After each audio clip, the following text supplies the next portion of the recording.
Assalamualaikum warahmatullahi wabarakatuh, teman-teman semua. Alhamdulillah, Sherly senang sekali bisa ikut kembali lagi membersamai teman-teman dalam program Ngobrol Bareng Sherly. Nah, teman-teman, beberapa hari yang lalu nih, Sherly mau cerita dulu, tim Sherly dikejutkan dengan sebuah cerita yang memuat berita membanggakan tentang seorang mahasiswi yang berusia 24 tahun sudah meraih gelar doktor atau S3 di Institut Teknologi 10 November atau ITS Surabaya, Jawa Timur. Keren banget ya. Ia pun meraih gelar dokter termuda dan kemudian viral. Mahasiswa tersebut adalah Diva Kurnia Ningtyas. Kita boleh panggil kamu Diva aja, boleh nggak? Boleh Kak. Oke, luar biasa.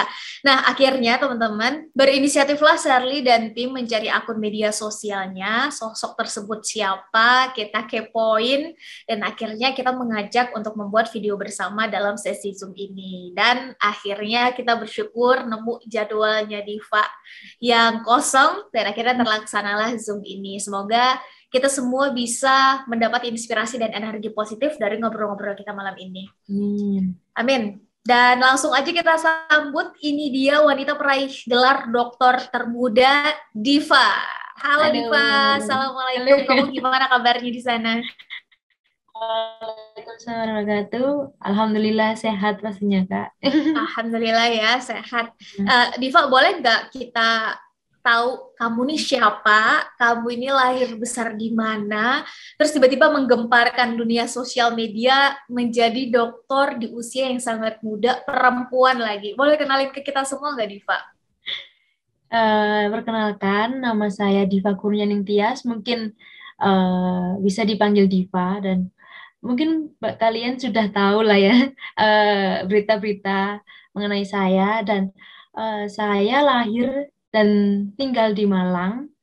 Jadi dari kecil sampai sekarang pun tuh masih di Malang, dari keluarga yang mungkin bisa dibilang sederhana dan alhamdulillah bisa uh, mencapai di titik ini yaitu dengan menyelesaikan doktor secara tepat dan cepat. Wah, kalau boleh diceritain, kamu tuh S1-nya apa, S2-nya apa, S3-nya apa, Diva? Nah, jadi saya itu S1-nya jurusan Teknik Informatika di Universitas Brawijaya. Kemudian melanjutkan S2 dan S3-nya dengan jurusan yang sama yaitu Teknik Sistem dan Industri di ITS Surabaya. Jadi dengan background yang berbeda. Wah, keren banget.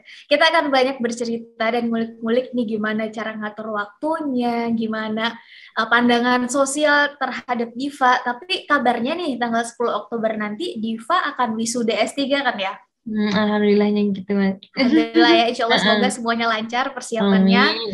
Boleh nggak Amin. diceritain gimana nih rasanya Diva di umur 24 tahun udah meraih gelar akademik tertinggi? Eh, Gimana ya rasanya ya pastinya bahagia dan pertama pastinya bersyukur karena bisa menyelesaikan perkuliahan ini secara tepat waktu, itu yang paling paling saya bisa syukuri. Kemudian yang kedua pasti ketika saya setelah ujian pun itu ibu saya itu khususnya mama saya ini bahagia gitu, bahagia senang gitu, alhamdulillah anaknya lulus. Wah, kemudian ya pastinya lega gitu, sudah selesai berarti, tuntas untuk studi ini tuh sudah selesai kayak gitu. Rasanya ya kayak gitu Kak. Ya, nah apa namanya motivasi kamu tuh adalah orang tua kamu atau memang kamu senang sama jurusan yang kamu ambil, Diva? Hmm. Nah ini unik sih ini. Jadi kalau mungkin kalau orang-orang kan kalau biasanya sharing itu tentang diri sendiri gitu ya. Kalau saya Betul.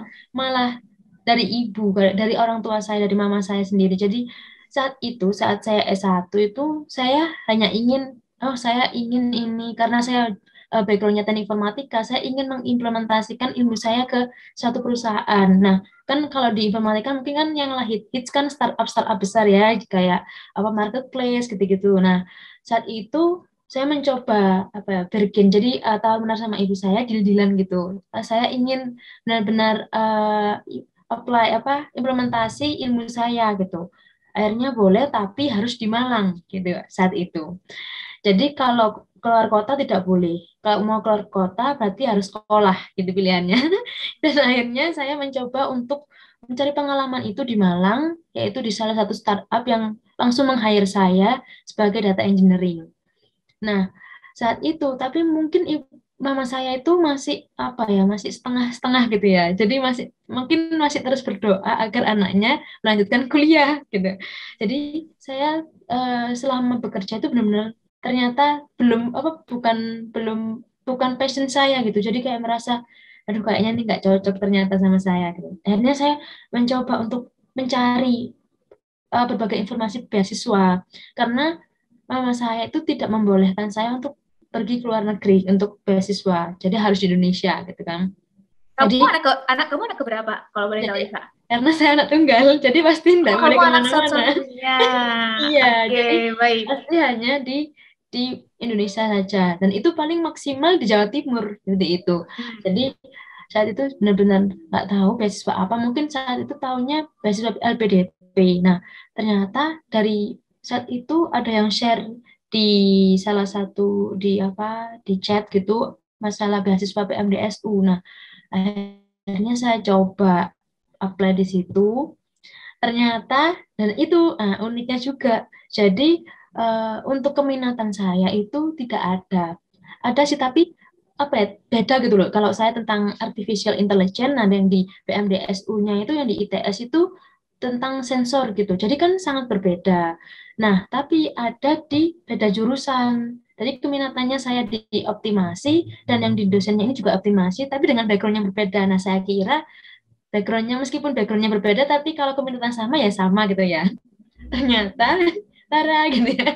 Rasanya masuk apa kayak surprise gitu. Ternyata yang dipelajari sangat berbeda. Jadi kalau di teknik informatika itu fokusnya mengenai pengembangan teknologi gitu ya. Jadi kalau di teknik sistem dan industri itu lebih ke uh, ini apa kita mengidentifikasi problemnya. Jadi sistemnya itu bagaimana gitu. Jadi sudut pandangnya kalau di teknik sistem itu di awalnya kan kita mempelajari sistemnya, kalau di teknik informatika di akhirnya yaitu di teknologinya. Jadi kan berbeda ini udah sudut pandangnya. Jadi ya itu tadi motivasinya ya karena ibu saya kembali lagi. Halo. Berarti kamu ini ngambil program akselerasi ya, Div ya? Bener nggak? Betul, progresif. Betul ya. Betul. Jadi S2 dan S3 gabung dalam berapa tahun secara total? Itu fast tracknya 4 tahun. Jadi 4 tahun. S2-nya 1 tahun, betul. S3-nya 3 tahun. Wah, luar Betul. biasa. Teman-teman keren banget ini. S1-nya kamu beasiswa juga berarti? Nah, kalau S1-nya itu hanya jalur SNPTN, kemudian mungkin beasiswa ini, apa PPA, jadi kayak diberi uang saku gitu. Itu selama 2 tahun. Gitu. Tetap aja itu beasiswa, bener Tapi nggak? kan tidak dibayarkan SUKT-nya. Iya bener sih, tapi tetap aja itu Oh beasiswa. iya, iya. Oke, tapi ngomong-ngomong kamu kan motivasinya adalah orang tua dan ada banyak why yang terjawab ketika tadi kita mencoba melihat ternyata orang tua yang mengharapkan kamu kalau mau mau kuliah ya di Indonesia aja kan gitu ya. Betul. Dan kalaupun mau keluar dari wilayah ya karena kuliah, karena alasannya pendidikan. Betul. Boleh nggak cerita sedikit tentang latar belakang keluarga Diva kayak gimana? Apakah latar belakangnya memang pendidikan sehingga sangat mendukung anaknya sepertinya satu-satunya perempuan untuk terus melanjutkan pendidikannya atau petani kah, pengusaha kah, PNS kah? Gimana latar belakang keluarga Diva?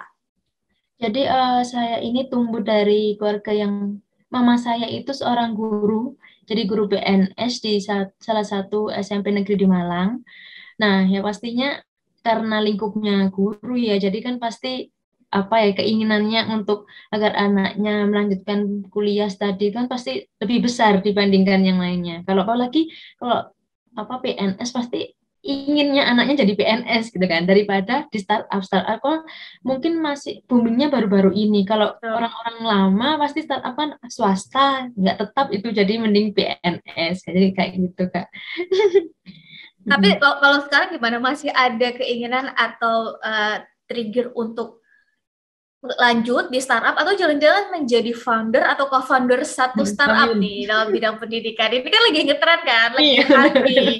Bener ya di tengah anak muda. Apa gimana uh, uh, target selanjutnya Diva? Jadi kalau target selanjutnya saya lebih ingin ini siapa mengembangkan penelitian saya sebelumnya, kemudian ingin sekali juga membangun sebuah bukan startup ya, mungkin lebih perusahaan konsultan gitu ya. Jadi karena penelitian saya mengenai sistem asuransi kesehatan nasional di mana dia fokusnya itu kan kesehatan. Nah, kan jarang banget gitu yang mengkombinasikan antara keilmuan teknik dan saya kan memiliki dua background, teknik informatika dan teknik sistem dan industri gitu.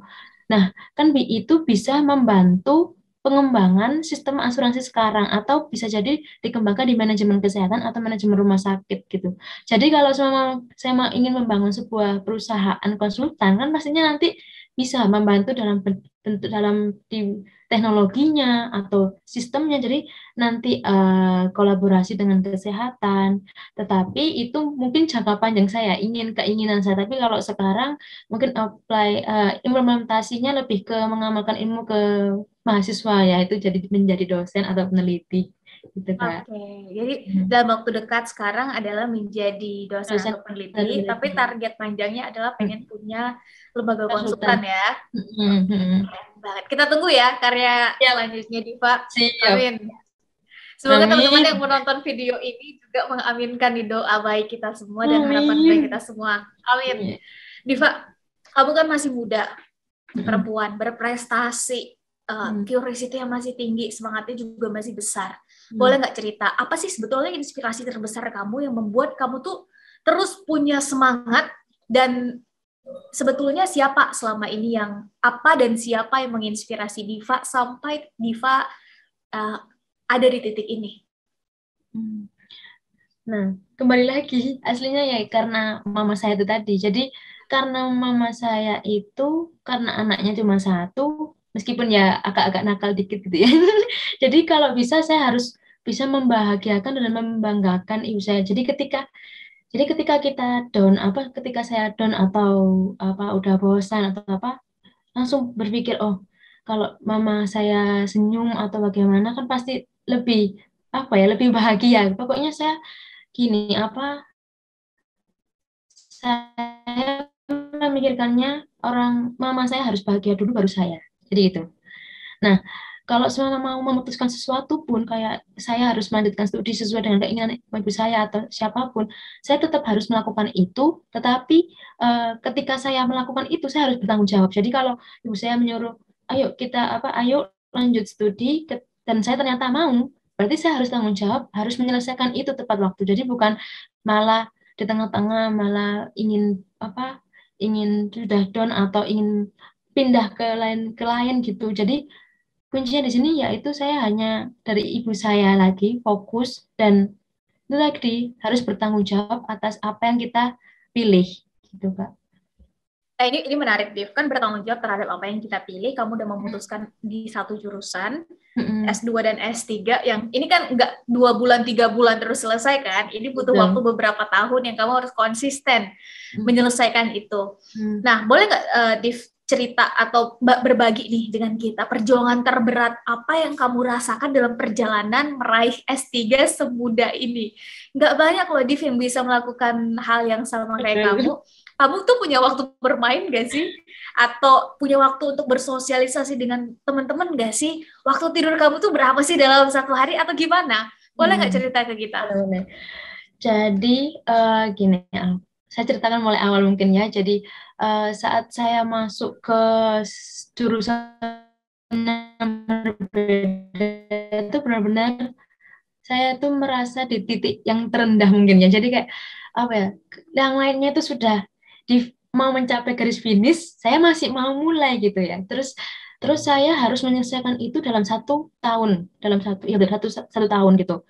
Nah, dan juga saya karena saya itu berbeda jurusan harus ditambah gitu SKS-nya. Jadi yang biasanya orang itu mungkin maksimal 15, saya harus 20 SKS 1 semester gitu. Nah, ini kan pastinya aduh ya sedih pasti apalagi belum mencapai quarter life crisis masih belum 25 tahun apalagi itu Betul. emosi-emosi labil itu kayak apa, kayak gini kan sudah minder down, terus kalau apalagi orang ketika dosen-dosen apa udah membandingkan A dan B gitu, terus apalagi kalau backgroundnya berbeda kan pasti juga dimarah-marahin, salah-salah itu juga pasti. Nah, ini ini yang membuat saya benar-benar apa ya, belajar untuk menerima. Jadi benar saya awalnya down, terus ya ibadah, pastinya ibadah, mengaji, terus terus berpikir. Jadi setiap malam itu saya harus berpikir kenapa saya harus sedih, kenapa saya harus sedih. Jadi seperti harus bertanya kepada diri sendiri gitu. Dan akhirnya karena yang tahu saya ya saya sendiri gitu, bukan malah orang lain. Nah, ketika jalan saya dan harus saya lalui gitu, dan saya harus menerima itu. Nah, terus setelah itu saya mencoba terus dengan apa namanya, terus mengerjakan sebisa mungkin. Jadi kalau capek ya tidur gitu. Kalau istirahat, kalau memang pengen main ya main gitu. Karena sosialisasi itu penting. Karena ketika kita mengalami kesusahan, kita itu perlu ada bantuan orang lain, perlu ada arahan. Apalagi ketika S3. S3 itu temannya bapak-bapak, ibu-ibu. Nah, ketika kita mengalami down, itu perlu loh adanya ini apa, kayak diberi ketahu sama apa orang, intinya seperti orang tua di kampus sih kalau kalau menurutku ya. Jadi bapak-bapak ibu itu seperti orang tua saya di kampus. Jadi kalau memang down saya cerita, Pak ini saya Bapak tidak bisa memperoleh data gitu. Jadi selalu seperti itu dan ternyata dibantu malahan. Dan uniknya juga ya, ketika saya penelitian itu menemukan mencari data itu, semua mengira bahwa saya itu masih S1. Jadi ketika saya mau meminta data itu, eh, yang tempat saya meminta data itu tidak mau apa menerima proposal saya karena dikira penelitian saya tidak akan berlanjut gitu kan, kalau S1 kan ya udah gitu kan. Akhirnya Ya. ya itu akhirnya karena sosialisasi saya dengan bapak-bapak dan ibu-ibu itu, saya coba mengajak mereka, Pak ayo Pak Bu ayo bantu saya ke tempat ini gitu. Jadi mereka yang jadi juru bicara saya, ini loh teman saya. Sampai seperti jadi apa ya, Meyakinkan gitu ya, Div ya. betul, karena mereka tidak yakin bahwa saya S3 gitu. Karena muka kamu masih sangat muda, Div, untuk bilang kalau kamu tuh S3. Betul. Jadi ya itu tadi apa, sosialisasi itu sangat penting, dan itu tadi balik lagi apa, eh, kita harus benar-benar tergantung apa, fokus ya fokus, tapi kita juga harus seimbang antara kita harus fokus dan sosialisasi dan juga beristirahat. Jangan sampai istirahat terus nanti kita stres, karena S3 itu benar-benar bukan, tantangannya bukan hanya diri sendiri tapi orang apa, apa dipengaruhi oleh orang lain gitu, karena contohnya kalau di S3 itu kan kita apply jurnal ya. Nah, jurnal kan harus berarti kan kita menunggu orang lain dan itu tidak terkontrol. Nah, beda kalau S1. Kalau S1 kan itu semua dari diri sendiri. Jadi kalau malas ya berarti karena diri sendiri aslinya, bukan orang lain seperti itu. Kalau sama mama, Oh, "Aduh, itu pembimbing saya Kak gini gini gini." Nah, pembimbing kan kita harusnya bersosialisasi dengan kakak tingkat biar tahu, oh ini tuh karakteristiknya dosennya seperti apa gitu kan, harusnya seperti itu. Jadi masih harus seimbang antara ketiga itu. Nah, wah, ini buat teman-teman nih yang sedang ada keinginan untuk melanjutkan S2 dan S3 khususnya, dan teman-teman yang sedang melanjutkan S3, kita dapat tips nih dari Diva yang sudah menyelesaikan S3-nya di umur hmm, yang sangat muda, bahwa salah satunya adalah kemampuan kita bersosialisasi, mengatur indikator yang itu di luar kuasa kita ya. Jadi hmm, menyeimbangkan diri kita termasuk respon kita terhadap sesuatu di luar kontrol kita. Keren banget Diva. Tapi betul. by the way menurut Diva, Hmm, setelah tadi Diva cerita kan, kalau capek ya nggak apa-apa istirahat, dan hmm, ketika butuh bersosialisasi ya bersosialisasi, apalagi saat kita S3 indikatornya bukan kita doang. Tapi menurut Diva nih, saya jadi penasaran, kita tuh sebaiknya punya target nggak sih? Atau lebih bagus ya udah mengalir aja bagaimana kehidupan menggiring dan mengarahkan kita. Menurut Diva penting nggak kita khususnya anak muda memasang target, atau ya udah deh nanti gimana takdirnya aja? Menurut Diva gimana? Kalau menurut saya itu penting target, tapi targetnya itu harus kita kita tahu sesuai dengan kemampuan kita. Jadi kalau sama, oh ini targetnya ingin lulus tepat waktu, kan bisa kan? Itu kita bisa ngukur itu, bisa kita bisa selama 3 tahun. Nah kalau selama tidak tahu kemampuan kita terus kita mentarget, nah kan itu apa ya, nanti jatuhnya sakit kan? Berarti kalau terlalu tinggi berekspektasi jatuhnya sakit. Jadi perlu bertarget, tapi kita harus mengukur kemampuan kita. Kalau memang mau target yang paling tinggi, berarti usaha kita juga harus tinggi, harus niatnya harus dikuatin, nggak malah kayak malas-malesan, malah malah apa, malah nanti jatuhnya malah menyalahkan kan, apa, menyalahkan keadaan atau menyalahkan Tuhan, coba kayak gitu kan biasanya sekarang. Itu Kak. Ya, menurut Diva, cara terbaik untuk menyusun atau mengatur ekspektasi itu gimana, Div? Apalagi kita nih anak muda nih. Kadang-kadang ekspektasi kita terlalu tinggi, tapi kadang-kadang kita juga terlalu menaruh ekspektasi kita rendah banget. Gimana cara Diva mengatur ekspektasi atau target-target hidup Diva? Kalau saya itu biasanya gini, jadi kalau contohnya kalau ini apa ujian gitu ya, ujian mengerjakan ujian di perkuliahan. Jadi ketika ini mata kuliahnya itu kayaknya bisa deh ini dapat A gitu ya. Nah, kalau saya ini berarti tidak perlu usaha yang terlalu besar untuk mendapatkan nilai ini gitu mengukurnya. Jadi kan kita tahu kan, ini saya bisa, berarti belajarnya nggak perlu terlalu banyak, berarti dialokasikan untuk belajar untuk mata kuliah yang lain yang tidak bisa. Seperti itu, Kak. Jadi mungkin intinya balik lagi, pasti orang dirimu sendirinya sendiri itu yang pada akhirnya diri kita sendiri ya. Betul. Ada istilah dari orang bijak bahwa kita adalah orang yang paling kenal dan tahu seberapa dalamnya kita, kemampuan kita sebetulnya sejauh apa, resources yang kita punya sebetulnya sejauh apa, dan jujur dengan kemampuan kita sendiri sebetulnya adalah langkah awal ya, Div ya. Betul. Untuk tahu itu sebetulnya ekspektasi kita terlalu tinggi atau terlalu rendah gitu ya. Keren. Oke, Div, kamu sebentar lagi di wisuda S3 di usia yang sangat muda. Terakhir, Diva juga tadi udah sampaikan bahwa kamu pengen sementara akan untuk jangka pendek pengen jadi peneliti dulu ya, peneliti sekaligus masih di dunia akademik. Kemudian kita doakan bersama semoga Diva bisa segera menghasilkan karya-karya besar yang bermanfaat untuk banyak orang. Amin, kita tunggu Div.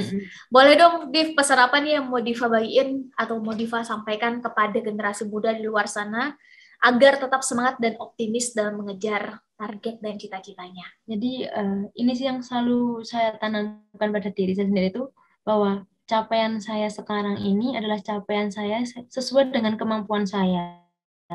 Dan saya tidak perlu membandingkan diri saya sendiri dengan orang lain gitu. Jadi kalau sama ada orang ternyata lebih sukses dari kita, ya udah itu menjadi sebuah motivasi, bukan malah insecure atau minder gitu. Nah, kita itu tidak tahu bahwa dia itu telah melalui banyak sekali hambatan atau tantangan yang kita tidak pernah ketahui sampai dia itu mencapai kesuksesan itu. Jadi yang paling perlu diingat yaitu tadi, capaian sekarang itu adalah capaian paling terbaik sesuai kemampuan gitu. Jadi tetap semangat, fokus dan niat. Dan kalau memang sudah pilihannya, ya udah harus bertanggung jawab untuk menyelesaikannya. Ngeluh tidak apa, tapi harus tetap dikerjakan. Gitu, Kak. Wah, keren banget. Tadi sepakat banget. Saya sepakat banget dengan semua yang disampaikan Diva tadi, karena bertanggung jawab atas keputusan kita adalah bukti atau indikator bahwa kita udah dewasa ya, Div. Kita mau menerima konsekuensi dari apapun keputusan kita, entah itu baik, entah itu nggak baik, tapi kita siap menerima konsekuensinya. Keren, dan terima kasih banyak sekali lagi Diva. Alhamdulillah kita sudah berada di akhir dari sesi ngobrol-ngobrol kita bareng. Saya pikir ini adalah seorang yang sangat inspiratif, yaitu Diva, wanita luar biasa yang Sherly sangat bersyukur dikasih kesempatan untuk ngobrol dengan Diva di sesi yang mungkin sekarang kita masih tatap layar, Div, tapi semoga kita bisa segera ketemu. Amin. Ya. Amin.